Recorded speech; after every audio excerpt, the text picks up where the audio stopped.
VII every year. World Tourism Day has been started by the United Nations World Tourism Organization or UNWTO to raise awareness about tourism and about its importance. The theme for September 2023 is Tourism and Reinvestment. World Tourism Day is celebrated to recognize the importance of tourism and its role in economical growth, and also to promote the tourism in different parts of the world. Highlight the role of tourism in connecting millions of international communities, generate employment and build a future for millions of people.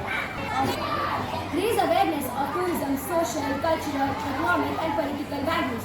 Different countries celebrate World Tourism Day in their own ways. Thank you.